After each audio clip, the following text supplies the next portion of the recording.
Guys, andito tayo sa mga calves.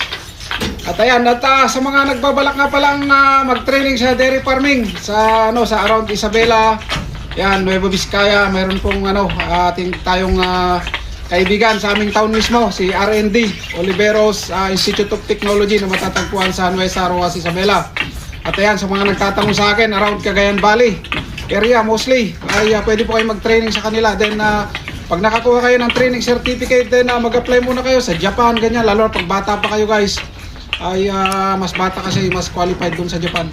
Tapos apply muna kayo sa Poland, ganyan, kung makakuha kayo ng training certificate, o sa Middle East country, ganyan. Basta yung mga hindi naghahanap ng mga work experience background, ay magagamit nyo po yung training certificate na yan. At yun, bisitahin nyo lang po si R&D Oliveros Institute of Technology, matatagpuan sa Nueva Rojas, Isabela. Ito guys, ayan.